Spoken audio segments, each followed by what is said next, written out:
नमस्कार दोस्तों, स्वागत है आपका एसएससीए एग्जाम ओरिएंटेड के ऑफिशियल यूट्यूब चैनल पर। आज से आपको क्लासेस रेगुलर मिलने शुरू हो जाएंगे। आज हम डिस्कस करेंगे स्टैटिक जीके का एक बहुत महत्वपूर्ण टॉपिक जो हर एक एग्जामिनेशन में आता है। यह स्टैटिक जीके के साथ साथ करंट अफेयर्स का भी टॉपिक है। टॉपिक का नाम है रामसर साइट। टॉपिक का नाम है रामसर सम्मेलन। रामसर सम्मेलन कह ले इसे, या इसे कहते हैं रामसर साइट। रामसर साइट याद रखिएगा। स्टैटिक जीके का एक बहुत महत्वपूर्ण टॉपिक है। टॉपिक का नाम है रामसर सम्मेलन या रामसर साइट। एक बार वीडियो को कंप्लीट देखिएगा। देखिए सर, कंप्लीट देखना पड़ेगा। जब तक कंप्लीट नहीं देखेंगे तो इसके पीछे का पूरा मूल रहस्य आपको पता नहीं चलेगा। कंप्लीट देखिए, पूरी की पूरी एकदम बेहतर जानकारी आपको डिलीवर होगी। तो चलिए वीडियो को शुरू करते हैं बिना देरी करते हुए, ठीक है। तो टॉपिक का नाम है रामसर सम्मेलन या रामसर साइट। टॉपिक का क्या नाम है? रामसर सम्मेलन या रामसर साइट। क्लियर है? सबसे पहले एक चीज समझिए कि रामसर सम्मेलन या रामसर साइट है क्या। पहले इसको समझिए। सबसे पहले हम बात करते हैं कि सर रामसर आखिर है क्या। रामसर क्या है? तो ध्यान से सुनिएगा, रामसर क्या है। रामसर याद रखिएगा, यह ईरान का, कहाँ का?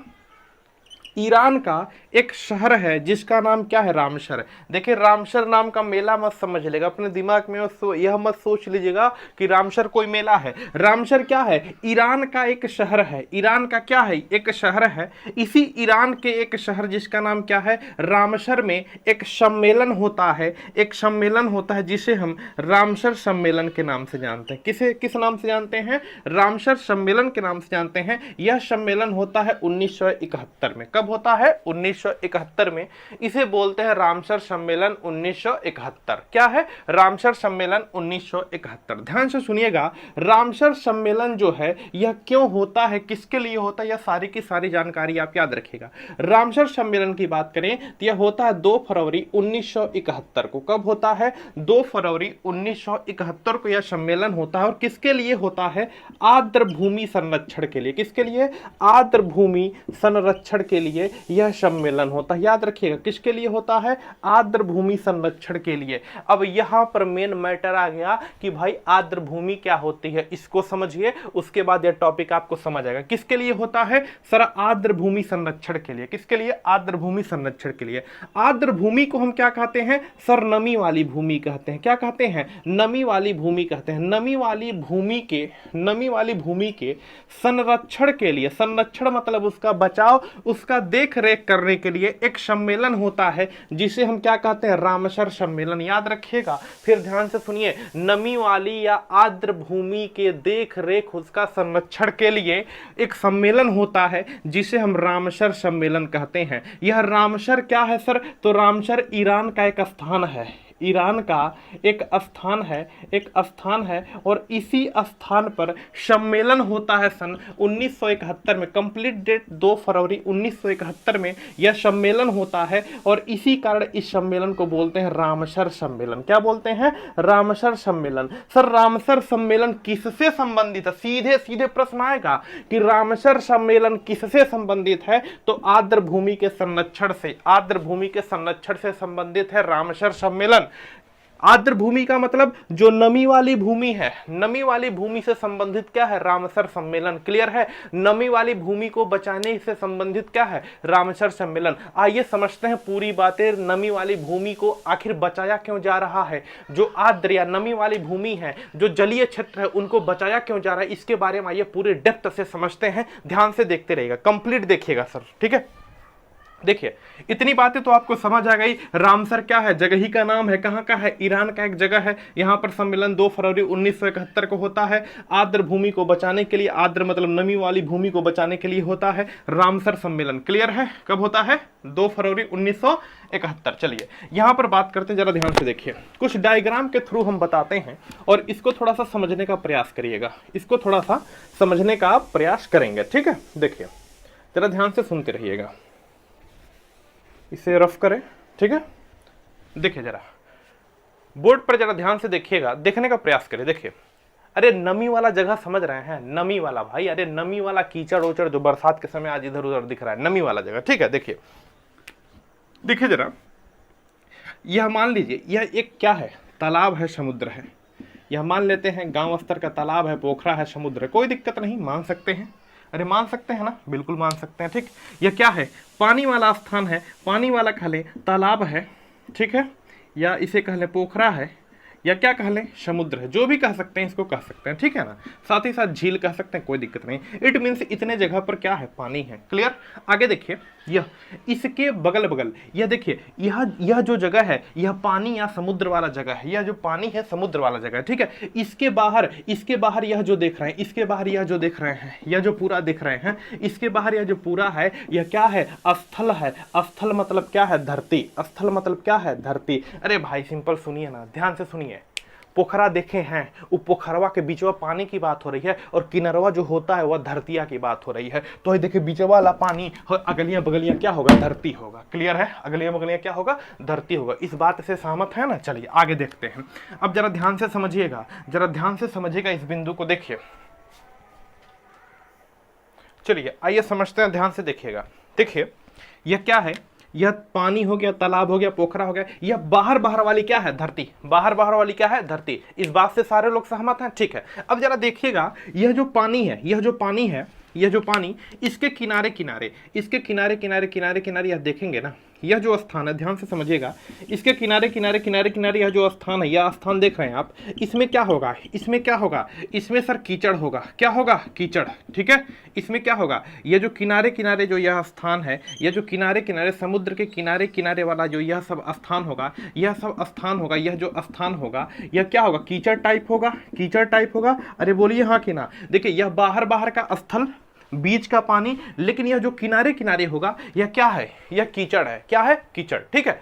अब आप सोच रहे होंगे सर कहाँ इतना दिमाग लगा रहे हो भैया, कीचड़ में क्यों दिमाग लगा रहे हो, अरे कोई पढ़ाना दूसरा चीज बताओ। नहीं बाबू, क्वेश्चन आएगा, यहीं से क्वेश्चन आएगा, ध्यान से समझिएगा। देखिए यह बाहर बाहर धरती, यह बीच में पानी है, किनारे किनारे क्या होगा, कीचड़। किनारे किनारे क्या होगा, कीचड़। आप एक बात सोचिए, मैं आपसे पूछूं, ध्यान से सुनिए, मैं आपसे पूछूं इसमें कोई चीज है, इसमें कोई जंतु है, तो कहेंगे सर है कहाँ है, पानी में। यहां पर धरती पर कोई लोग घूम रहे हैं तो कहेंगे सर स्थल पर है या धरती पर है, ठीक। लेकिन मैं यहां पर कोई चीज हो, यहां पर जो यह कीचड़ वाला स्थान है, यह जो स्थान है, यहां पर कोई हो तो आप एकदम स्पष्ट नहीं कह सकते हैं कि पानी है कि कीचड़ है। अगर देखिए पानी है कि क्या है, धरती है, यह वाला स्थान, यहां पर यह वाले स्थान पर सर पानी भी विद्यमान रहेगा, मतलब पानी भी रहेगा, साथ ही साथ स्थल का भी भाग रहेगा।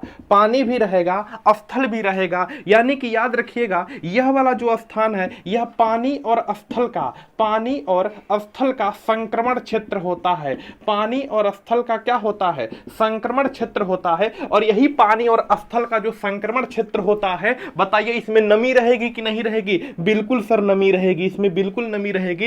इसी पानी और स्थल दोनों का जो मिला हुआ क्षेत्र है, पानी और स्थल दोनों का जो मिला हुआ क्षेत्र है, देख रहे हैं ना, पानी और स्थल दोनों का जो मिला हुआ क्षेत्र है वह संक्रमण क्षेत्र, वही संक्रमण क्षेत्र क्या कहलाता है, आर्द्र भूमि कहलाता है। क्या कहलाता है, आर्द्र भूमि कहलाता है। याद रखिएगा आर्द्र भूमि या नम भूमि कहलाता है। क्या कहलाता है, आर्द्र भूमि या नम भूमि कहलाता है। इस चीज को याद रखिएगा। यानी कि आर्द्र भूमि या नम भूमि कोई पूछे क्या है, आर्द्र भूमि कोई पूछे क्या है, तो क्या बताएंगे, यह पानी और किसका, स्थल का, पानी और स्थल का संक्रमण क्षेत्र होता है।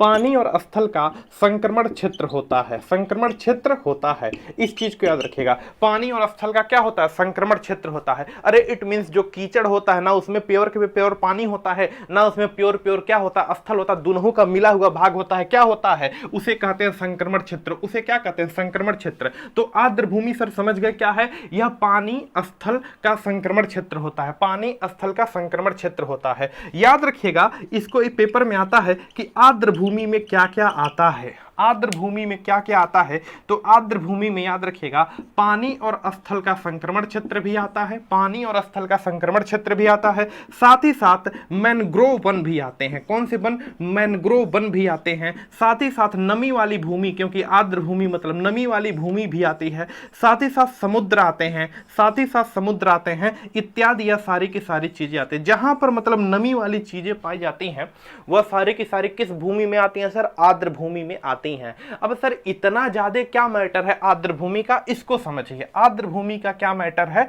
इसको जरा समझिएगा, समझिए जरा इसको जरा ध्यान से। मान लीजिए, ध्यान से सुनिएगा, मान लीजिए पानी के जो जीव जंतु हैं, पानी में जो रहने वाले जीव जंतु हैं, पानी में जो रहने वाले जीव जंतु हैं, वह यदि बाहर आना चाहें, जैसे मान लीजिए उसमें सांप रहेगा, पानी में सांप रहेगा और भी जीव जंतु रहेंगे, तो सांप मान लीजिए पानी में रहते रहते ठंडा होकर सोचा चलो बाहर आकर हम घूमते हैं, बाहर का नजारा देखते हैं, तो सांप आकर कहाँ बैठेगा, यहाँ धरती पर बैठेगा। अरे धरती पर बैठेगा तो आप जैसे लोग पटक देंगे पत्थर, बेचारा मर जाएगा। बोलो हाँ कि ना, बिल्कुल ना। तो अब सांप क्या कहता है, यहीं पर बैठा रहता है, यहीं पर क्या होता है, बैठा रहता है। और जैसे कोई आता सीधे फटाक से अंदर हो जाता है, सीधे कोई फटाक से क्या होता है, अंदर हो जाता है। यहां पर नहीं बैठेगा, क्योंकि यहां पर बैठेगा तो उसकी जान को खतरा है, यहां पर बैठा रहेगा। यानी कि जो संक्रमण क्षेत्र है ना, जो संक्रमण क्षेत्र है उसी में क्या होता है, बैठा रहता है। फिर मान लीजिए कोई कीट है, कोई मान लीजिए यहां पानी का कोई कीड़ा मकोड़ा है, तो अभी बाहर नहीं जाएगा, क्योंकि बाहर जाएगा तो उसको लोगों से खतरा होता है। यही संक्रमण क्षेत्र में, संक्रमण क्षेत्र में लोग बैठे होते हैं। जैसे मान लीजिए धरती या वायुमंडल का एक प्राणी है बगुला, उसे मान लीजिए शिकार करना है, तो कहां घुसेगा, पानी में घुसेगा, पानी में घुसेगा, खुद डूब जाएगा। वो कहां बैठा रहता है, किनारों पर बैठा रहता है, और जैसे देखेगा मछली उछली टप देना खा लेगा। अरे बोलो हाँ क्या ना, बिल्कुल ना। तो यहां पर ध्यान से सुनिएगा, यहां पर ये जो संक्रमण क्षेत्र होता है, या जो संक्रमण क्षेत्र होता है, इस चीज को याद रखिएगा, संक्रमण क्षेत्र में जैव विविधता अधिक होती है। याद रखिएगा, संक्रमण क्षेत्र में जैव विविधता अधिक होती है, इस चीज को याद रखिएगा। संक्रमण क्षेत्र में क्या होती है, जैव विविधता क्या होती है, अधिक होती है। इसी कारण संक्रमण क्षेत्र, सुनिए, संक्रमण क्षेत्र में जैव विविधता अधिक होती है। इसी कारण संक्रमण क्षेत्र मतलब आर्द्र भूमि, आर्द्र भूमि को हम सुरक्षित रखते हैं। सुरक्षित रखेंगे तो जैव भी रहेंगे सुरक्षित और विविधता भी उनकी सुरक्षित रहेगी। यही कारण है कि जितने भी संक्रमण क्षेत्र हैं उनको हम क्या करते हैं, सुरक्षित रखते हैं। क्यों? क्योंकि यहां पर जैव विविधता अधिक होती है, यहां पर जैव विविधता क्या होती है, अधिक होती है। अब इस टॉपिक को समझिए कि जैव विविधता होता क्या है, इस टॉपिक को समझिए कि जैव विविधता होता क्या है। यहां देखिए, जैव विविधता होता क्या है, इसको समझिए। मैं आपसे एक प्रश्न पूछ रहा हूं, जरा बताइएगा, जैव विविधता दिवस कब मनाया जाता है, कमेंट करके बताइए। जैव विविधता दिवस कब मनाया जाता है, कमेंट करके इसका आंसर बताइए। ठीक है, यहां समझिए जैव विविधता क्या होता है, इसका मतलब समझिए। ठीक है, जैव का मतलब जीवधारी, जैव का मतलब क्या, जीवधारी। ठीक है, और विविधता का मतलब क्या, भिन्नता। विविधता का मतलब क्या, भिन्नता। जहां पर जीवधारियों में भिन्नता पाई जाती है, जहां पर जीवधारियों में भिन्नता पाई जाती है उसे हम क्या कहेंगे, जैव विविधता। उसे हम क्या कहेंगे, जैव विविधता। जैसे मान लीजिए आप एक क्लास में, जैसे हम लोगों का क्लास होता है ना, मान लीजिए आप क्लास में बैठकर पढ़ रहे हैं, आप क्लास में बैठकर पढ़ रहे हैं, सारे लोग बैठे हैं, मैं पूछूं जैव विविधता कितने प्रकार की है, जैव विविधता कितने प्रकार की, कहेंगे सर केवल एक प्रकार की। क्या कहेंगे, केवल एक प्रकार की। क्यों? क्योंकि हम ही लोग एक ही प्रजाति के लोग उसमें पढ़ रहे हैं, केवल इंसान लोग उसमें पढ़ रहे हैं। तो जीवन कितने, जैव कितने, एक ही प्रकार के जैव है। तो जैव विविधता कितने प्रकार की है, एक प्रकार की। लेकिन मान लीजिए वही क्लास में आप पढ़ रहे हैं, बगलिया में सांप घुस जाए, कुत्ता घुस जाए, पिल्ला घुस जाए, बकरी घुस जाए, भेड़ घुस जाए, और आप लोग भी रहे, तो कई प्रकार के जीव जंतु हुए कि नहीं, कई प्रकार के जीव जंतु हुए कि नहीं, बिल्कुल हुए। तो वहां पर जैव विविधता क्या हो गई, बढ़ गई। वहां पर जैव विविधता क्या हो गई, बढ़ गई। इस बात को याद रखिए। जहां पर जैसे मान लीजिए एक कमरा है, उसमें हम क्या बाने हैं, भैंस बाने हैं, भैंसा बाने हैं, गधा बाने हैं, गधई बानी है, और हम क्या है, खुद अपनियों है उसी में। तो क्या है, जैव विविधता 4-5 प्रकार के जीव हुए। लेकिन वही मान लीजिए एक दूसरा कमरा है, उसमें बाने हैं, उसमें क्या है, मच्छर है, भैंस है, गधा है, बकरी है, कुत्ता है, पिल्ला है, और क्या है, इंसान है, भेड़ है, बकरी है, पूरी दुनिया भर के खूब ज्यादा जानवर बांधे हैं। तो वहां पर क्या हो जाएगा, जैव विविधता क्या हो जाएगी, खूब ज्यादा हो जाएगी। जैव विविधता क्या हो जाएगी, खूब ज्यादा हो जाएगी। तो समझ गए ना, जैव विविधता यानी कि जीवों की अलग अलग वैरायटी, बायोडाइवर्सिटी, जीवों की अलग अलग जो वैरायटी होती है उसे हम क्या कहते हैं, जैव विविधता। क्या कहते हैं, जैव विविधता। और जैव विविधता सबसे ज्यादा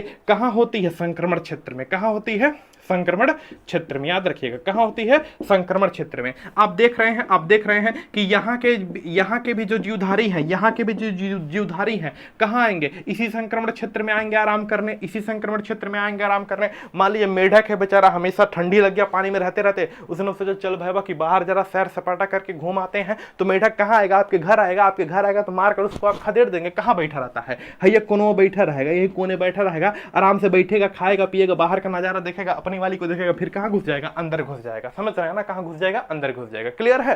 जैसे मान लीजिए आप ही मान लीजिए आपका मूड खराब हुआ, आपका दिमाग खराब हुआ, आप क्या करते हैं, जाते हैं नदी के किनारे, उठाकर पत्थर फेंकते हैं। कहाँ से फेंकेंगे? दूरे से नहीं, आएंगे सर नीचे में आकर फेंकेंगे। मतलब भाई जो जगह है, यह जो जगह है यहाँ पर यह जो संक्रमण क्षेत्र है, संक्रमण मतलब समझ रहे हैं ना, संक्रमण मतलब क्या, पानी और स्थल दोनों का। यह जो संक्रमण क्षेत्र है, इस संक्रमण क्षेत्र में जैव विविधता सर्वाधिक होती है। इस संक्रमण क्षेत्र में जैव विविधता क्या होती है? सर्वाधिक होती है। समझ गए? अब समझ गए कीचड़ में हम इतना दिमाग क्यों लगा रहे हैं। कीचड़ में दिमाग लगाने का सीधा सा मतलब क्या है? क्योंकि यहाँ पर जैव विविधता क्या होगी? सर्वाधिक होगी। याद रखिएगा, कीचड़ में इतना दिमाग इसलिए हम लोग लगा रहे हैं क्योंकि कीचड़ में जैव विविधता सर्वाधिक होगी। उसी कीचड़ को संक्रमण क्षेत्र कहते हैं और उसी कीचड़ को हम क्या कहते हैं? आर्द्र भूमि। उसी कीचड़ को हम क्या कहते हैं? आर्द्र भूमि। और इसी को बचाने के लिए 2 फरवरी 1971 को एक सम्मेलन होता है ईरान के शहर रामसर में, जिसे हम रामसर सम्मेलन के नाम से जानते हैं। बोलो हाँ कि ना? क्लियर है ना? आगे देखते हैं। ठीक है, आगे देखिए, इतनी बातें क्लियर है तो संक्रमण क्षेत्र आपको समझ आ गया, यह डायग्राम आपको समझ आ गया होगा। ठीक है ना? आगे बढ़ते हैं, जरा देखिएगा। इस डायग्राम को मैं यहां पर बनाकर छोड़ दे रहा हूं, देखते रहिएगा। ठीक है, अगर समझ आ रहा हो तो और लोगों तक पहुंचाइए भाई, क्योंकि क्लास लेने में थोड़ा सा परिवार बड़ा हो जाएगा तो बेहतर होगा ना। देखिए, यह क्या है? जल का क्षेत्र है। ठीक है, जल, पानी वाला। और इसके किनारे किनारे क्या है? यह कीचड़ वाला क्षेत्र है, कीचड़। ठीक है ना, जिसे हम कहते हैं संक्रमण क्षेत्र। और इसके बाहर बाहर क्या हो जाएगा? स्थल। इसके बाहर बाहर क्या हो जाएगा? स्थल। क्लियर है? इसके बाहर बाहर क्या हो जाएगा? स्थल कह लें या इसे क्या कह लें? धरती कह लें या लैंड कह लें, कोई दिक्कत नहीं। यह पानी वाला क्षेत्र। यह जो क्षेत्र होता है, यह जो संक्रमण क्षेत्र है, इसी संक्रमण क्षेत्र को हम क्या कहते हैं? आर्द्र भूमि। क्या कहते हैं? आर्द्र भूमि। और इसी संक्रमण क्षेत्र में सबसे ज्यादा कीड़े मकोड़े इसी में घूमेंगे, कीड़े मकोड़े घूमेंगे। ठीक है ना? यानी कि यहाँ पर कई प्रकार के जीव रहते हैं, यहाँ पर कई प्रकार के जीव आकर रहेंगे, निवास करेंगे। जो देखिए ना, जो विदेशी पक्षी आती है, प्रवासी पक्षी आती है, वही इसी के किनारे रुक कर आराम से अपना भोजन वोजन बनाती है, जो कीचड़ वाला स्थान होता है। ठीक है ना? तो इसे क्या कहते हैं? इसका संरक्षण करना है हमें। क्यों? क्योंकि यहाँ पर बहुत ज्यादा जीव है। ठीक है, तो यह डायग्राम आप देखते रहिएगा, एक डायग्राम पृथ्वी के रिस्पेक्ट में बनाते हैं, जो पेपर में हूबहू आता है। ध्यान से समझिएगा, एक डायग्राम पृथ्वी के रिस्पेक्ट में बनाते हैं जो पेपर में एकदम हूबहू आएगा। पहले एक आप बात बताइए, जैव विविधता का मतलब क्या होता है? जैव विविधता बताइए ना। जैव विविधता का मतलब क्या होता है? कि जीवों की जो वैरायटी होती है उसे हम क्या कहते हैं? जैव विविधता। जैसे क्लास में एक प्रकार के लोग बैठे हैं, जैव विविधता केवल एक है। उसी क्लास में लड़के बैठे हैं, बकरी आ जाए, भेड़ आ जाए, गधा आ जाए, सुअर आ जाए, पिल्ला आ जाए, तो जैव विविधता, कई प्रकार के जानवर हो गए ना। जब कई प्रकार के जानवर हो गए तो जैव विविधता बढ़ गई। जैव विविधता क्या हो गई? बढ़ गई। समझ गए ना? तो जैव विविधता क्लियर है। चलिए सर, ध्यान से समझिएगा, पृथ्वी के रिस्पेक्ट में बनाते हैं और यह इंपॉर्टेंट डायग्राम है, याद रखिएगा, इंपॉर्टेंट डायग्राम है, पेपर में सीधे आता है, जरा ध्यान से देखिएगा। ठीक है, ध्यान से देखिएगा। जैसा कि आपको पता है कि यह हमारी पृथ्वी है, जैसा कि आपको पता है यह हमारी क्या है? पृथ्वी। अरे बोलिए ना, जैसा कि आपको पता है, थोड़ा सा ऊपर बनाया दिखेगा। जैसा कि आपको पता है यह हमारी क्या है? पृथ्वी। यह हमारी क्या है? पृथ्वी। ठीक है, पृथ्वी मतलब भूमि। पृथ्वी मतलब क्या? भूमि। और भूमि के मध्य से जो रेखा जाता है उसे हम क्या कहते हैं? भूमध्य रेखा। बीच में से जो रेखा जाएगा उसे हम क्या कहेंगे? भूमध्य रेखा। तो भूमि के मध्य से जो रेखा जाता है इसे हम क्या कहते हैं? भूमध्य रेखा। क्या कहते हैं? भूमध्य रेखा। इस चीज को याद रखिएगा, क्या कहते हैं? भूमध्य रेखा। ठीक है, भूमध्य रेखा। भूमध्य रेखा के अगल बगल जो देश होंगे उन्हें कहेंगे भूमध्य सागर। भूमध्य रेखीय देश, अगल बगल के जो देश होंगे उन्हें क्या कहेंगे? भूमध्य रेखीय देश। ठीक है, एकदम ऊपर जाते हैं तो हम पृथ्वी के ध्रुव पर जाते हैं। उत्तर की ओर जाएंगे तो इसे बोलते हैं उत्तरी ध्रुव। क्या कहते हैं? उत्तरी ध्रुव, नॉर्थ पोल। दक्षिण की ओर जाएंगे तो इसे बोलते हैं दक्षिणी ध्रुव या साउथ पोल, कि दक्षिणी ध्रुव या साउथ पोल। और जरा ध्यान से देखिए, जो उत्तरी ध्रुव हो चाहे दक्षिणी ध्रुव हो, यह हमेशा बर्फ से जमा रहता है। यह हमेशा क्या होता है? बर्फ से जमा रहता है। बर्फ से क्या होता है? जमा रहता है।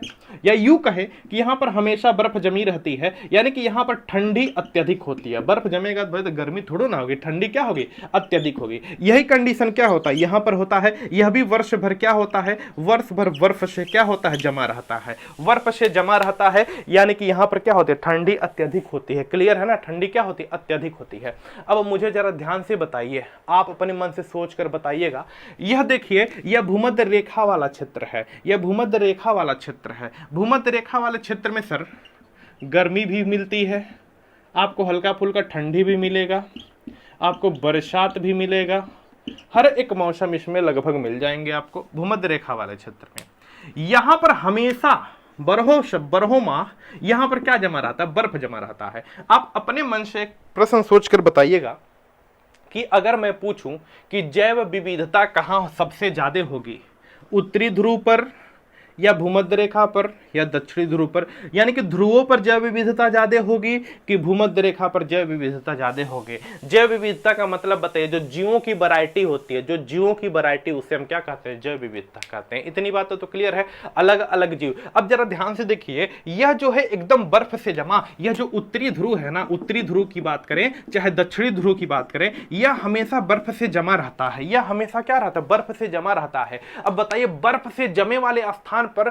कम ही लोग रह पाएंगे कि नहीं, बर्फ से जमे वाले स्थान पर बहुत कम लोग रह पाएंगे। भाई आप सोचिए ना, आपको लेकर चला जाए बर्फ से जमे वाले स्थान पर, 1 दिन 2 दिन रह सकते हैं, पूरी जिंदगी गुजारना हो तो वहीं पर टपक जाएंगे, मर जाएंगे, और ऊपर से उठाकर लाकर यहां पर सेका जाएगा। समझ रहे हैं कि नहीं समझ रहे हैं? तो यहां पर जो है ना, यह उत्तरी ध्रुव पर जो उत्तरी ध्रुव और दक्षिणी ध्रुव वाला स्थान है, हमेशा बर्फ से जमा रहता है। हमेशा क्या होता है, बर्फ से जमा रहता है। और यहां पर कम ही प्रकार के जानवर मिलते हैं, बहुत कम प्रकार के जानवर मिलते हैं जो यहां पर रह सके, जो यहां पर क्या हो, रह सके। हम लोग तो रह नहीं पाएंगे, यहां पर रह सके उन्हीं लोग मिलते हैं। जैसे मान लीजिए यहां पर हो गया जंगली भालू, क्या हो गया, जंगली भालू कह लीजिए, या इसे जंगली भालू हो गया, शीत वाला भालू हो गया, शीत वाला भालू हो गया, ठीक है। पेंगुइन हो गया, नाम सुने होंगे, पेंगुइन हो गया, अरे हाँ ना, पेंगुइन हो गया। सुष्मिता लंका को इसी के संरक्षण के लिए मिला है पुरस्कार, पेंगुइन हो गया। साथ ही साथ यहां पर एक विशेष प्रकार की भैंस रहती है, यहां पर एक विशेष प्रकार की भैंस रहती है, ध्यान से समझिएगा।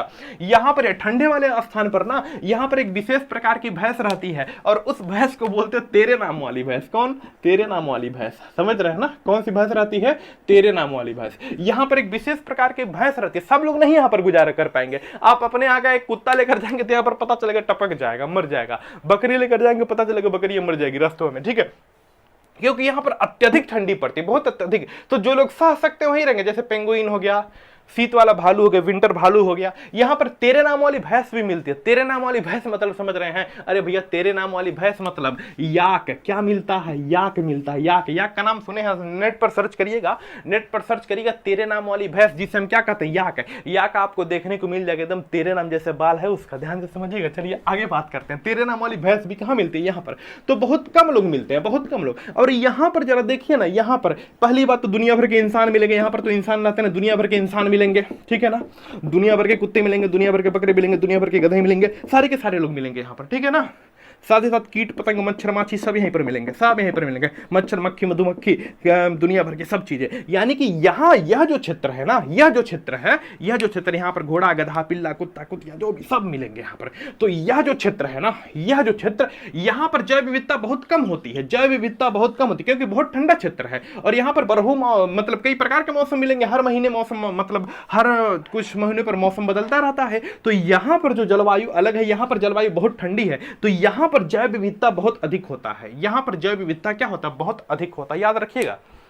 यहां पर जैव विविधता क्या होता है, बहुत अधिक होता है। तो अब जरा अब बताइए, प्रश्न आपसे मैं पूछ रहा हूं, यहां पर जैव विविधता क्या होगा, यहां पर जैव विविधता क्या होगा, सर्वाधिक होगा।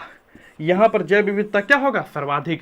और यहां पर जैव विविधता क्या होगा, जैव विविधता न्यूनतम होगा। जैव विविधता क्या होगा, न्यूनतम। यानी कि अब प्रश्न सुनिए, प्रश्न यहां पर मैं लिख दे रहा हूं, ध्रुवों पर जैव विविधता, ध्रुवों पर जैव विविधता, जैव विविधता न्यूनतम होती है, ठीक है। और यहीं पर बात करें तो भूमध्य रेखा पर जैव विविधता सर्वाधिक होती है। भूमध्य रेखा पर जैव विविधता क्या होती है, सर्वाधिक होती है। इस चीज को याद रखिएगा, सीधे पेपर में आता है कि बताइए ध्रुवों पर जैव विविधता, इसको बोर्ड पर देखते हैं, ध्रुवों पर जैव विविधता क्या होती है, तो ध्रुवों पर जैव विविधता न्यूनतम होती है।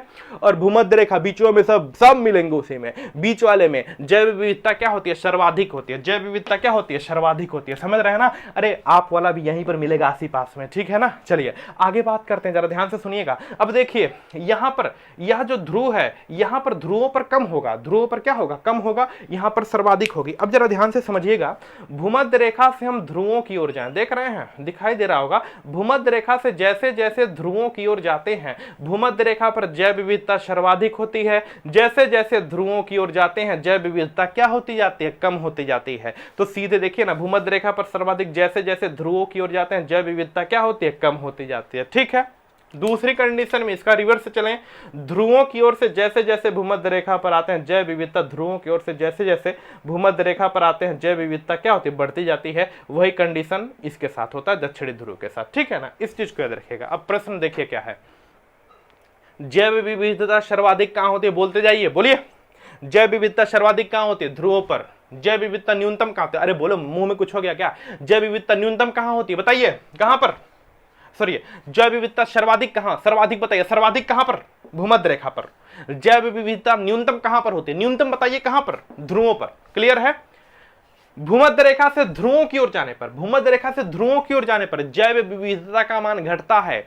भूमध्य रेखा से ध्रुवों की ओर जाने पर जैव विविधता का मान घटेगा और भूमध्य ध्रुवों पर क्या होगा, सबसे कम होगा। तो भूमध्य रेखा से ध्रुवों पर जाने पर जैव विविधता का मान घटता है, और यहां से याद रखिएगा, ध्रुवों से भूमध्य रेखा की ओर आने पर, ध्रुवों से भूमध्य रेखा की ओर आने पर जैव विविधता का मान क्या होगा, बढ़ता जाता है, और भूमध्य रेखा वाले क्षेत्र पर क्या होता है, सर्वाधिक होता है। तो इस डायग्राम के थ्रू थोड़ा बहुत आप जैव विविधता समझ गए होंगे। अलग अलग प्रकार के जीव होते हैं, उसे हम क्या कहते हैं, जैव विविधता कहते हैं। क्लियर है ना। एक ही प्रकार के जीव रहे, जैसे मान लीजिए एक रूम में पांच भैंस हैं और 2 बैल हैं, तो 2 अलग अलग प्रजाति होती, कितनी विविधता, 2 हुए। लेकिन उसी पर बैल, गाय, कुत्ता, कुतिया सब हो, बहुत जानवर हो, तो जैव विविधता क्या हो जाएगी, बढ़ जाएगी। तो एक बार यह सर बोलकर बताइए कि इस डायग्राम के संक्रमण क्षेत्र का मतलब समझे, और यहां पर जैव विविधता का मतलब आपको समझ आया कि नहीं। अगर इतनी बातें समझ आ गई हो तो यस सर बोलिए, तो फिर वीडियो को आगे बढ़ाएं। क्लियर है, ठीक है, ठीक है। अगर इतनी बातें आपको समझ आ गई है तो अब हम डिस्कस करते हैं रामसर सम्मेलन का। इतना बातें आपको समझ आ गया है तो अब हम डिस्कस करते हैं रामसर सम्मेलन का। हर एक पेपर में आएगा, ध्यान से समझिएगा, ठीक है। बात करते हैं रामसर सम्मेलन, ठीक है। क्या है, रामसर सम्मेलन, याद रखिएगा, किसकी बात करते हैं, रामसर सम्मेलन का, ठीक है। देखिए रामसर क्या है, तो ईरान का एक शहर है, ईरान का क्या है, एक शहर है, ईरान का एक शहर है जिसका नाम क्या है, रामसर। क्या नाम है, रामसर। इसी रामसर में 1971 में एक सम्मेलन होता है, याद रखिएगा, इसी रामसर में 1971 में एक सम्मेलन होता है जिसे हम जानते हैं रामसर सम्मेलन के नाम से। किस सम्मेलन के नाम से जानते हैं, रामसर सम्मेलन के नाम से जानते हैं। किस सम्मेलन के नाम से, रामसर सम्मेलन के नाम से जानते हैं। कब होता है, तो 2 फरवरी 1971 में। कब होता है, 2 फरवरी 1971 में यह सम्मेलन होता है। 2 फरवरी 1971 में यह सम्मेलन होता है जिसका नाम क्या है, रामसर सम्मेलन। इस सम्मेलन को करने का मेन उद्देश्य क्या था कि आर्द्र भूमि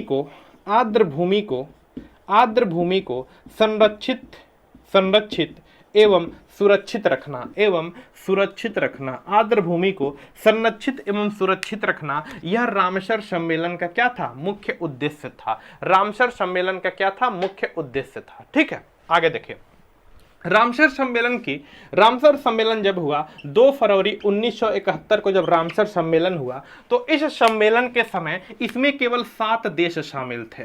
कितने देश शामिल थे, 7 देश शामिल थे। इस चीज को याद रखिएगा कि जब रामसर सम्मेलन 1971 में हुआ तो इसमें केवल कितने देश शामिल थे, 7 देश शामिल थे। शामिल होने का मतलब क्या था, देखिए लोगों ने सोचा कि अबे हम कीचड़ में क्यों दिमाग लगाना है। आप सोचिए ना, सोचिए, शुरुआत के समय में तो कीचड़ ही लोग समझ रहे थे उसको। लोगों ने सोचा भाड़ में गया रामसर वामसर, अपन को कोई मतलब नहीं। तो शुरुआत के समय में कीचड़ में दिमाग लगाने केवल कितने देश आए थे, 7 देश आए थे। तो शुरुआत के समय में इसमें कितने देश शामिल थे, 7 देश शामिल थे। याद रखिएगा कितने देश शामिल थे, 7 देश। रामसर जो सम्मेलन होता है 2 फरवरी 1971 को यह सम्मेलन होता है, और यह सम्मेलन किससे संबंधित है, आर्द्र भूमि के संरक्षण से। 20 बार लिख रहे हैं, आपको याद हो जाना चाहिए, आर्द्र भूमि के संरक्षण और सुरक्षा सुरक्षित रखने से यह संबंधित है। यह सम्मेलन होता है 1971 में और यह 1975 से काम करना शुरू करता है। कब से? 1975 से यह काम करना शुरू करता है। इस चीज को याद रखिएगा, कब से? 1975 से यह काम करना शुरू करता है। कंप्लीट डेट लिखना चाहे 21 दिसंबर 1975 से यह काम करना शुरू करता है। 21 दिसंबर 1975 से यह काम करना शुरू करता है। भारत बात करें तो भारत जो है 1 फरवरी 1982 को इस पर हस्ताक्षर करके शामिल होता है। याद रखिएगा, भारत 1 फरवरी 1982 को इस पर हस्ताक्षर करके क्या होता है? इसमें शामिल होता है। भारत, याद रखिएगा, भारत 1 फरवरी 1982 को इसमें हस्ताक्षर करके क्या होता है? शामिल होता है। इस चीज को याद रखिएगा। वर्तमान समय की बात करें तो 171 देश इसमें शामिल हैं। कितने देश शामिल हैं? 171 देश शामिल हैं। अब लोगों को 171 देश को लगा कि यहाँ कीचड़ में कुछ चीजें मिल जाएंगी। पहले के समय में कितने देश शामिल थे? 7 देश शामिल थे, ठीक है ना।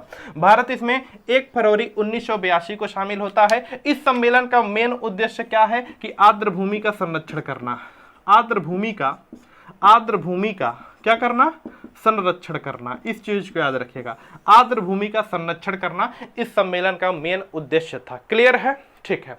इस सम्मेलन के तहत जो भी देश शामिल होते हैं वह अपने अपने देश में आर्द्र भूमि का क्या करेंगे? संरक्षण करेंगे। जितनी भी आर्द्र भूमि है उनका क्या करेंगे? ये लोग संरक्षण करेंगे। उस आर्द्र भूमि का देखरेख करेंगे, विशेष देखरेख करेंगे उस आर्द्र भूमि का।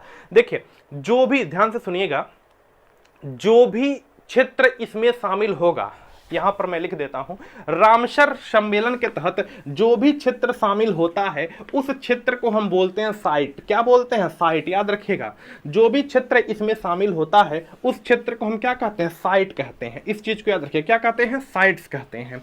जो भी शामिल होते हैं, यानी कि रामसर सम्मेलन में जिस भी क्षेत्र को हम आर्द्र भूमि कहेंगे, जिस भी क्षेत्र को हम आर्द्र भूमि कहेंगे, ठीक है, उसे हम क्या कहते हैं? साइट्स। क्या कहते हैं? साइट्स, ठीक है ना। यानी कि रामसर स्थल को, रामसर स्थल को हम क्या कहते हैं? साइट्स कहते हैं। क्या कहते हैं? साइट्स। और याद रखिएगा, पूरे विश्व में रामसर स्थल मैं पूछूं कितने हैं? रामसर स्थल कितने हैं? पूरे विश्व की बात हो रही है। पूरे विश्व में रामसर स्थल कितने हैं? तो याद रखिएगा, पूरे विश्व में रामसर स्थल कह ले या पूरे विश्व में रामसर साइट कह ले, रामसर क्या कह ले?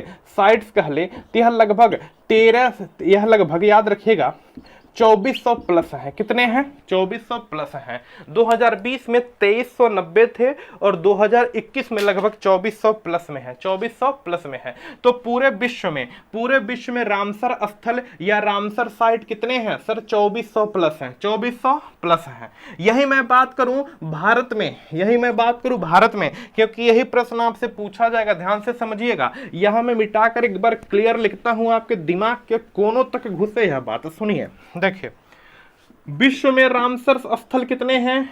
विश्व में रामसर स्थल की बात करें, रामसर स्थल या इसे बोलते हैं रामसर साइट। क्या बोलते हैं?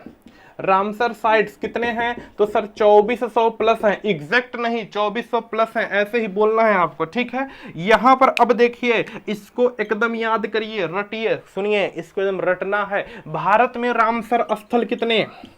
भारत में रामसर स्थल कितने हैं? रामसर स्थल कितने हैं? तो भारत में वर्तमान के समय में जो रामसर स्थल हैं उनकी संख्या कितनी है? 46। उनकी संख्या कितनी है? 46, नॉट 42, 46। क्योंकि अभी आपको पता होगा 42 ही है, लेकिन 16-17 अगस्त के डेटा के अनुसार यह कितने हो गए? 46। कितने हो गए? 46। तो भारत में रामसर स्थल की संख्या कितनी हो गई है? 46। इस चीज को याद रखिएगा, भारत में रामसर स्थल की संख्या कितनी हो गई है? 46। क्लियर है? भारत में रामसर स्थल की संख्या कितनी हो गई है? 46। पहले 42 थे, पिछले महीने जुलाई तक 42 थे, फिर 4 और बढ़ गए, तो रामसर स्थल की संख्या वर्तमान में कितनी हो गई है? 46। वर्तमान में कितनी हो गई है? 46। क्लियर है? वर्तमान में कितनी हो गई है? 46। ठीक है ना। देखिए, आगे सुनते हैं।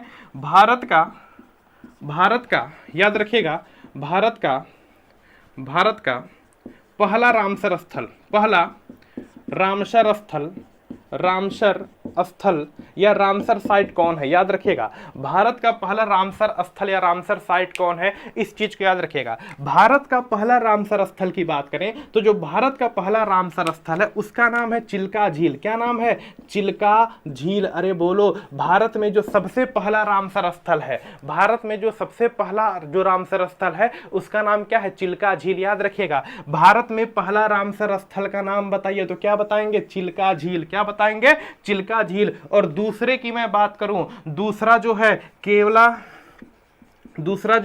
केवलादेव राष्ट्रीय उद्यान, केवलादेव अभ्यारण्य है। दूसरा क्या है? केवलादेव अभ्यारण्य है। इस चीज को याद रखिएगा, बढ़िया से याद रखिएगा। अगर मैं पूछूं भारत का पहला जो है उसका नाम क्या है? चिल्का झील, और जो दूसरा है उसका नाम क्या है? केवलादेव अभ्यारण्य या केवलादेव राष्ट्रीय उद्यान, केवलादेव राष्ट्रीय उद्यान। इस चीज को याद रखिएगा। देखिए ध्यान से समझिए, भारत का पहला रामसर स्थल या रामसर साइट जो है वह कौन है? चिल्का झील। क्या है? चिल्का झील या केवलादेव राष्ट्रीय उद्यान या केवलादेव अभ्यारण्य है। ध्यान से समझिए, यह दोनों जो हैं, चिल्का झील और केवलादेव राष्ट्रीय उद्यान जो है ना, दोनों जो हैं एक ही साथ हुए हैं, एक ही डेट में हुए हैं यह दोनों। लेकिन चिल्का झील को आप दिमाग में रखिएगा, चिल्का झील को पहला माना गया है, चिल्का झील को पहला माना गया है, और केवलादेव अभ्यारण्य को क्या माना गया है? दूसरा माना गया है। तो भारत में पहला रामसर स्थल क्या है? चिल्का झील है, और भारत में दूसरा रामसर स्थल क्या है? केवलादेव अभ्यारण्य, केवलादेव राष्ट्रीय उद्यान है। क्लियर है? देखिए क्यों ऐसा हुआ, एक ही डेट में अलाउंस हुआ। जैसे मान लीजिए एक ही डेट में अलाउंस होता है, लेकिन पहली बार जब पहला अलाउंस हुआ तो चिल्का झील का अलाउंस हुआ, और दूसरे नंबर पर किसको अलाउंस किया गया? केवलादेव अभ्यारण्य को। तो भारत में रामसर स्थल में शामिल होने वाला पहला स्थल बताइए, क्या बताएंगे? चिल्का झील। और चिल्का झील के आसपास जो आर्द्र भूमि थी, यहां पर क्या करते थे हम? संरक्षण करते थे। यहां पर क्या करते थे? संरक्षण करते थे। ठीक है ना? तो रामसर स्थल में शामिल होने वाला भारत का पहला स्थान बताइए, चिल्का झील। कहां पर है? चिल्का झील कहां पर है? उड़ीसा में। कहां पर? उड़ीसा में। ठीक है ना? केवलादेव राष्ट्रीय उद्यान कहां पर है? तो बताएंगे राजस्थान में है। कहां पर है? राजस्थान में। क्लियर है ना? और यह क्या है? यह जो पक्षी अभ्यारण्य है, यहां पर साइबेरियन, रूस के क्षेत्र की पक्षी आती हैं, साइबेरियन पक्षी आते हैं। यहां पर क्या आते हैं? साइबेरियन पक्षी आते हैं यहां पर। इस चीज को याद रखिएगा, साइबेरियन पक्षी आते हैं, इस चीज को याद रखें। केवलादेव राष्ट्रीय उद्यान या केवलादेव अभ्यारण्य कहां पर है? राजस्थान में। और यहां पर क्या आते हैं? क्या आते हैं? साइबेरियन पक्षी आते हैं। भारत का पहला रामसर स्थल क्या है? चिल्का झील। क्या है? चिल्का झील। कहां पर पड़ता है? अरे बाबू, चील क्या करती है? चील खाती है, सोती है, नहाती है कि उड़ती है? चील उड़ती है। तो चील उड़ी, उड़ से बना क्या? उड़ीसा। चील उड़ी, उड़ से बना क्या? उड़ीसा। याद रखिएगा, भारत की सबसे बड़ी खारे पानी की झील का नाम बताइए। सबसे बड़ी खारे पानी की झील चिल्का झील। सबसे बड़ी खारे पानी की झील कौन है? चिल्का झील। ठीक है ना? दूसरा देखिए, केवलादेव राष्ट्रीय उद्यान या केवलादेव अभ्यारण्य कहां पर? राजस्थान में। यह किसके लिए प्रसिद्ध है? सीधे प्रश्न यह भी आता है, किसके लिए? तो साइबेरियन पक्षी यहां पर आती हैं, साइबेरियन पक्षी के लिए प्रसिद्ध है। क्या? ठीक है, चलिए यहां पर मैं बात करता हूं, यह बातें क्लियर है, यह बातें क्लियर है। यहां पर मैं बात करता हूं विश्व का पहला रामसर स्थल, विश्व का पहला, इस चीज को ध्यान से सुनो, ध्यान से समझिएगा, विश्व का पहला रामसर स्थल, विश्व का पहला रामसर स्थल, मिटाकर लिख दूं क्या? यहीं पर एडजस्ट कर लीजिए। विश्व का पहला रामसर स्थल की बात करें तो जो विश्व का पहला रामसर स्थल है उसका नाम है कोबर्ग प्रायद्वीप। कोबर्ग प्रायद्वीप। और ये कहां पर है? ऑस्ट्रेलिया में। कहां पर है? ऑस्ट्रेलिया में। इस चीज को याद रखिए, कहां पर है? ऑस्ट्रेलिया में। ठीक है ना? देखिए, विश्व का सबसे पहला रामसर स्थल, जो वहां पर विश्व में सबसे पहले आर्द्र भूमि का संरक्षण किया गया, वह कौन सा है? तो याद रखिएगा, कोबर्ग प्रायद्वीप। विश्व का पहला रामसर स्थल जो है उसका नाम क्या है? कोबर्ग प्रायद्वीप। और भारत का पहला रामसर स्थल कौन सा है? चिल्का झील। भारत का पहला रामसर स्थल कौन सा है? चिल्का झील। तो इतनी बातें तो आपको पता होगी। यहां पर देखिए दूसरा क्या है? केवलादेव राष्ट्रीय उद्यान कहां पर है? राजस्थान में, साइबेरियन पक्षी के लिए। लेकिन विश्व का पहला रामसर स्थल कौन सा है? कोबर्ग द्वीप। कहां पर? ऑस्ट्रेलिया में। सीधे आपसे इतना भी पूछा जा सकता है कि कोबर्ग द्वीप किस स्थान का है? कहां का है? तो ऑस्ट्रेलिया का। केवलादेव कहां का है? राजस्थान का। चिल्का झील कहां का है? उड़ीसा का। उड़ीसा की सबसे बड़ी लैगून झील है, या यानी कि किसका उदाहरण है, लैगून झील का उदाहरण है। याद रखिएगा किसका उदाहरण है, तो लैगून झील का उदाहरण है। इस चीज को आप याद रखिएगा, किसका उदाहरण है सर, तो लैगून झील का उदाहरण है। किसका झील का, लैगून झील का उदाहरण कौन, चिल्का झील। लैगून झील का उदाहरण कौन, चिल्का झील। अगर इतनी बातें समझ आई हो तो बताइए, तो फिर आगे बढ़े। क्लियर है, ठीक। चलिए उसी का आगे बढ़ते हैं, ध्यान से देखिएगा, ध्यान से देखिएगा। रामसर साइट के बाद कुछ और चर्चा करते हैं। देखिएगा आपको जैसे कि पता है कि भारत में पहले 42 रामसर साइट थे। याद रखिएगा भारत में कितने थे, 42, 4 और बढ़ गए, कितने हो गए, 46। भारत में कितने थे, 42, 4 और बढ़ गए, कितने, 46। तो जरा ध्यान से सुनिएगा, जरा ध्यान से सुनिएगा। यहां पर बात करें कि सर्वाधिक रामसर स्थल कहां पर है। सर्वाधिक पहला रामसर स्थल कहां का है, कोबर्ग प्रायद्वीप ऑस्ट्रेलिया का। लेकिन सर्वाधिक रामसर स्थल जो है वह कहां के हैं, यूके। यूके बोले तो ब्रिटेन के, कहां के हैं, ब्रिटेन के। याद रखिएगा सर्वाधिक रामसर स्थल कहां के हैं, ब्रिटेन के। कितने हैं सर, 175 प्लस है। कितने, 175 प्लस है। सर्वाधिक जो रामसर स्थल किस देश में है, तो क्या बताएंगे, यूके मतलब यूनाइटेड किंगडम, ब्रिटेन में है। कितने, 175 प्लस है। कितने, 175 प्लस है। भारत में बात करें तो सर्वाधिक, भारत में बात करें तो भारत में सर्वाधिक कितने, 46। कितने रामसर स्थल हैं, 46 रामसर स्थल है। याद रखिएगा 46 रामसर स्थल कहां पर है, भारत में। 42 ना करेगा, 4 बढ़ गए हैं। भारत में कुल कितने रामसर स्थल हैं, 46। सर्वाधिक रामसर स्थल की बात करें भारत में, देखिए भारत में सर्वाधिक रामसर स्थल कितने, 46। लेकिन सबसे ज्यादा भारत के किस राज्य में है, तो उत्तर प्रदेश में। कहां पर है, उत्तर प्रदेश में। सर्वाधिक रामसर स्थल कहां पर है, उत्तर प्रदेश में। और उत्तर प्रदेश में कुल कितने स्थल हैं, 8 स्थल हैं, 8 स्थल। याद रखिएगा सीधे पूछेगा उत्तर प्रदेश में कुल कितने रामसर स्थल है, तो क्या बताएंगे, 8 रामसर स्थल है। कितने, 8। क्लियर है, क्लियर। आगे देखिए, यह आपको पता है कि भारत का पहला रामसर स्थल कौन सा है, चिल्का झील। भारत का पहला रामसर स्थल कौन सा है, चिल्का झील। यहां पर दूसरे की बात करते हैं तो केवलादेव राष्ट्रीय उद्यान। केवलादेव राष्ट्रीय उद्यान है, केवलादेव अभ्यारण्य कहां का, राजस्थान का। ठीक है, देखिए 2020 के पहले 37 राष्ट्रीय उद्यान, 2020 के पहले 37 रामसर साइट थे। 2020 के पहले 37 रामसर साइट थे। और आज हम देख रहे हैं कि भारत में कितने रामसर साइट है, 46। भारत में कितने रामसर साइट है, 46। सबसे पहला आपको याद रखना चिल्का, दूसरा आपको याद रखना, क्योंकि दोनों का अलाउंस एक ही साथ हुआ था, लेकिन पहला इसको माना गया। ठीक है ना। आगे देखिए जरा ध्यान से सुनिए, 2020 में, ध्यान से सुनिएगा सर, 2020 में 4 रामसर साइट को जोड़ा गया। कितने को जोड़ा गया, 4 को। 2020 में 4 रामसर साइट को जोड़ा गया। किसको किसको जोड़ा गया, सूर सरोवर झील। याद रखिएगा सूर सरोवर झील, सीधे पूछेगा सूर सरोवर झील जोड़ा गया। कहां पर पड़ता है, आगरा में। कहां पर पड़ता है, आगरा में। क्लियर। दूसरा जोड़ा गया लोनार झील, बहुत इंपॉर्टेंट है। लोनार झील जोड़ा गया, कहां का, महाराष्ट्र का।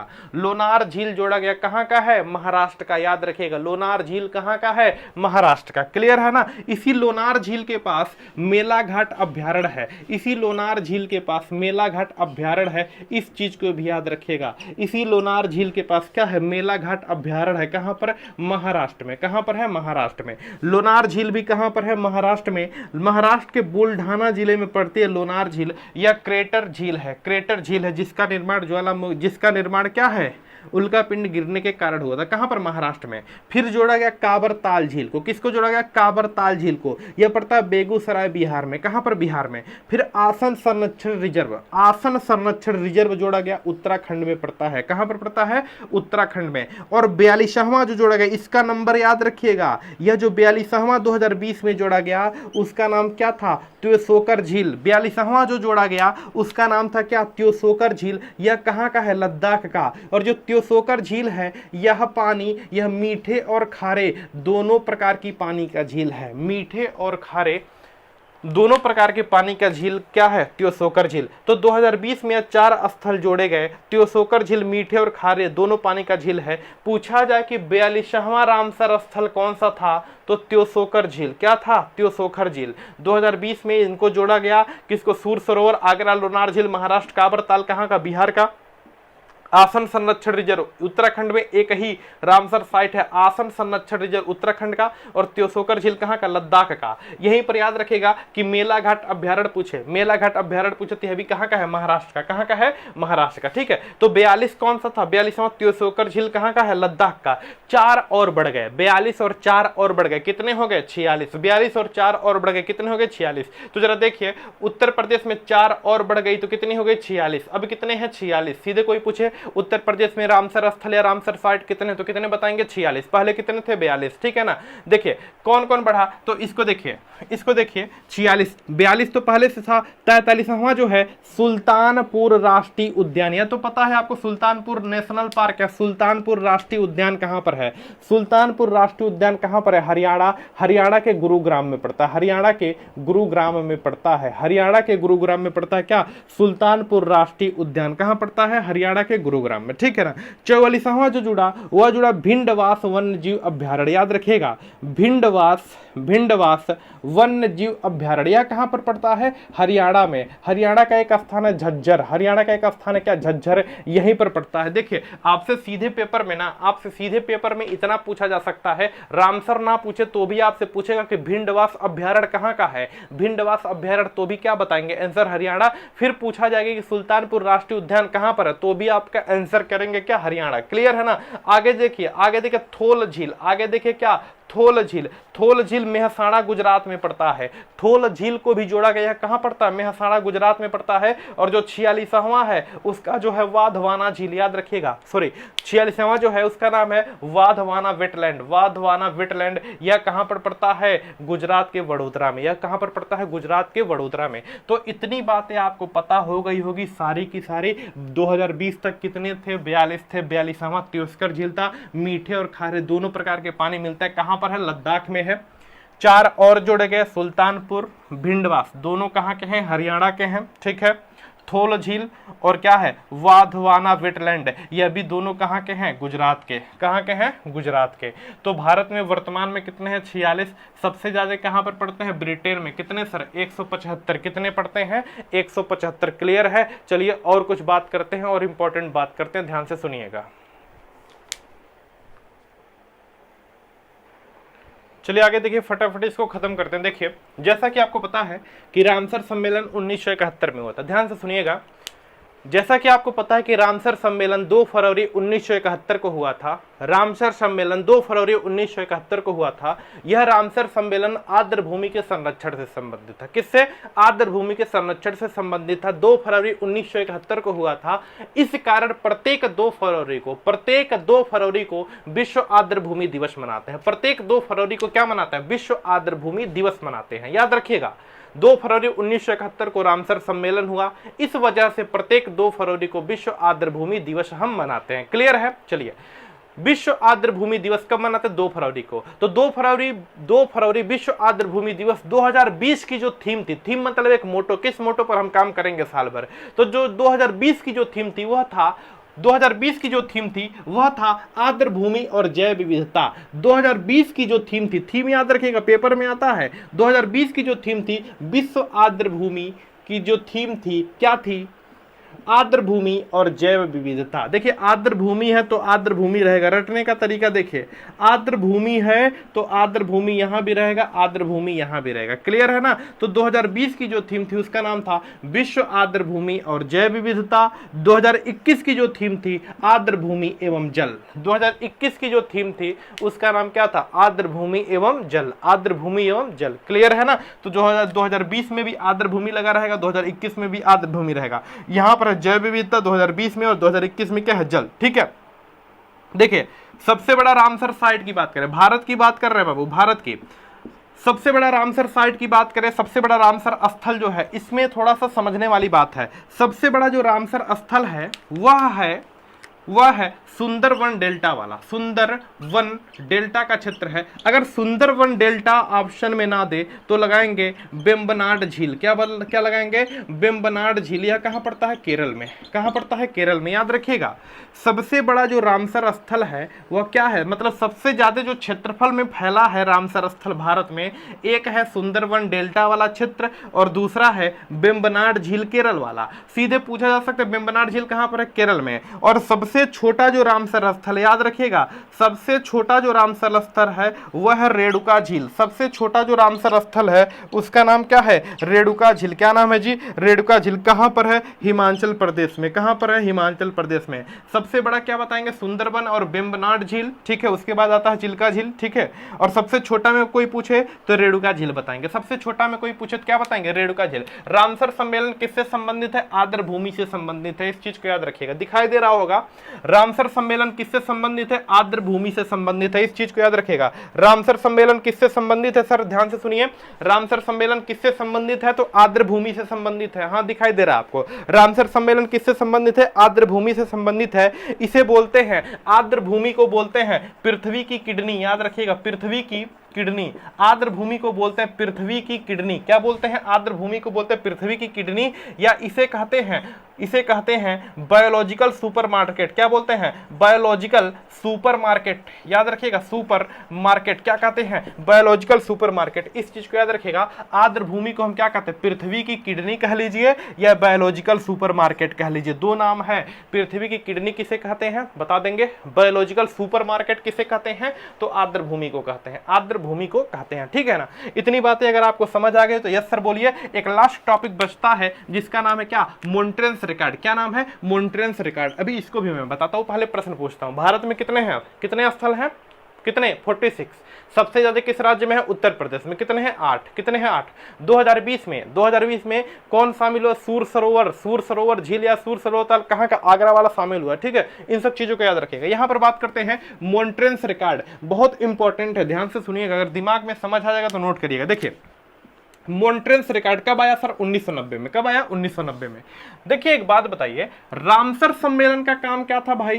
रामसर सम्मेलन का काम क्या था बताइए एक बार। रामसर सम्मेलन का काम क्या था? कि आर्द्र भूमि का संरक्षण करना। इतनी बातें तो पता है सर, आर्द्र भूमि का क्या करना? संरक्षण करना। यह किसका काम था? रामसर सम्मेलन का। यह बहुत दिन से पढ़ते आ रहे हैं। ठीक है, मोन्ट्रेंस रिकॉर्ड क्या है? ध्यान से सुनिएगा, बहुत दिमाग लगाकर सुनिएगा। मोन्ट्रेंस रिकॉर्ड क्या है? कि वैसे आर्द्र भूमि का संरक्षण, मोन्ट्रेंस रिकॉर्ड में वैसे आर्द्र भूमि का संरक्षण किया जाता है जो बहुत ही अधिक जोखिम में हो। ध्यान से समझिए, वह आर्द्र भूमि जो बहुत ही अधिक जोखिम में हो, वह आर्द्र भूमि जो बहुत ही अधिक जोखिम में हो, उसको यदि हम संरक्षण करें तो उसको हम किसके तहत करते हैं? उसको किसमें रखते हैं? मोन्ट्रेंस रिकॉर्ड में। किसमें रखते हैं? मोन्ट्रेंस रिकॉर्ड में। सीधे कोई पूछे वैसी भूमि जिसको हम बहुत ज्यादा, मतलब जो बहुत ज्यादा संरक्षित करने की आवश्यकता हो, ऐसी भूमि को रखते हैं मोन्ट्रेंस रिकॉर्ड में। ऐसी भूमि को रखते हैं जिस पर संरक्षण करना अति आवश्यक हो और संरक्षण करने की बहुत ही अधिक आवश्यकता हो, उस प्रकार को हम कहां रखते हैं? मोन्ट्रेंस रिकॉर्ड में। मोन्ट्रेंस रिकॉर्ड में यानी कि अति आवश्यकता वाली भूमि को, अति आवश्यकता वाली भूमि को हम यहां पर क्या करते हैं? रखते हैं। क्लियर है ना। तो भारत की दो जो भूमि है, भारत की जो दो स्थल है, भारत के जो दो स्थल है उन्हें मोन्ट्रेंस रिकॉर्ड में रखा गया है। यानी कि इन दो स्थलों को बहुत ही अधिक क्या है? संरक्षित करने की, इनको ध्यान देने की आवश्यकता है। पहला जो स्थल है, ध्यान से समझिएगा, मोन्ट्रेंस रिकॉर्ड में भारत के कितने स्थल है? दो। इस चीज को याद रखिएगा। पहला जो है वह वही है केवलादेव राष्ट्रीय उद्यान या अभ्यारण्य। केवलादेव राष्ट्रीय उद्यान या अभ्यारण्य। केवलादेव राष्ट्रीय उद्यान या क्या? अभ्यारण्य। ठीक। दूसरा जो है उसका नाम है लोकटक झील। सुने होंगे नाम। दूसरा जो है उसका नाम क्या है? लोकटक झील। जरा बता दीजिए, दूसरा जो है उसका नाम क्या है? लोकटक झील। देखिए, पहला केवलादेव राष्ट्रीय उद्यान है, दूसरा क्या है? लोकटक झील है। इन दोनों को संरक्षित करने की बहुत ही अत्यधिक आवश्यकता है। इस वजह से इसको किसमें रखा गया? मोन्ट्रेंस रिकॉर्ड में। भारत में मोन्ट्रेंस रिकॉर्ड में कितने शामिल है? दो। कौन? केवलादेव राष्ट्रीय उद्यान या राष्ट्रीय अभ्यारण्य, क्या दूसरा क्या, लोकटक झील। केवलादेव कहां पर है, कहां पर बता दीजिए, राजस्थान में। क्या आते हैं यहाँ पर, कौन से पक्षी आते हैं, बता दीजिएगा, आप बताइएगा। लोकटक झील कहां पर है, तो लोकटक झील याद रखिएगा यह पड़ता है मणिपुर में। क्या पड़ता है, मणिपुर में। कैसे याद करेंगे, अरे भाई बताइए, लोकटक झील अगर मड़ी खा लेंगे, मड़ी मतलब समझ रहे, गोली जैसे होता है, मड़ी खा लेंगे मुंह से खाएंगे तो कटक कटक करेगा, तो कटक से हो गया लोकटक झील। कहां पर, मणिपुर में। कहां पर, मणिपुर में। तो एक बार मेरे साथ रिकॉल करिए, कब हुआ था रामसर सम्मेलन, कब हुआ था, 2 फरवरी 1971 में हुआ था। काम करना कब से शुरू किया, 1975 में। शुरुआत में कितने देश थे सर, केवल 7 देश। वर्तमान में 170 171 देश है। सबसे ज्यादा रामसर स्थल कहां पर है, ब्रिटेन में है। कितने हैं, 175 प्लस है। पूरे विश्व में कितने हैं, 2400 से अधिक है। ठीक है, भारत में कितने हैं, 46 हैं। और भारत में सबसे ज्यादा कहां पर है, उत्तर प्रदेश में है। क्लियर है ना। भारत का पहला कौन है, चिल्का झील। दूसरा कौन है, केवलादेव। मॉन्ट्रियल रिकॉर्ड में भी किनको रखा गया है, 2 को रखा गया है। 42वां बताइए, 42 नंबर का कौन है, तो 42 नंबर का त्योस्कर झील है। और बाकी 4 बड़े हैं, तो बाकी 4 आपको पता है। पृथ्वी की किडनी कोई पूछे तो आर्द्रभूमि, और बायोलॉजिकल सुपरमार्केट कोई पूछे तो भी क्या बताएंगे, आर्द्रभूमि। 2 फरवरी को यह हुआ था, इस कारण 2 फरवरी को, प्रत्येक वर्ष 2 फरवरी को विश्व आर्द्रभूमि दिवस मनाते हैं। विश्व आर्द्रभूमि दिवस 2020 की थीम थी, विश्व क्या थी, आर्द्रभूमि और जैव विविधता। 21 की थीम थी क्या, आर्द्रभूमि और जल। ठीक है। सबसे बड़ा भारत का रामसर साइट कौन है, तो सुंदरबन डेल्टा। और सबसे छोटा दूसरे नंबर पर है वेम्बनाड झील, केरल वाला। सबसे छोटा कौन सा है, तो रेणुका झील। कहां पर है, हिमाचल प्रदेश में। कहां पर, हिमाचल प्रदेश में। तो यह पूरा का पूरा रामसर साइट हुआ। इसके आगे अगर बढ़ता है तो केवल करंट अफेयर में आप उसको नोट करिएगा, हम नोट करा देंगे। बाकी आगे पीछे ऊपर नीचे A to Z आपको मैंने बता दिया है। एक बार वीडियो को कंप्लीट देखिएगा और अधिक से अधिक लोगों को शेयर करिए, परिवार को थोड़ा आप लोग बड़ा करिए। ठीक है, थैंक यू।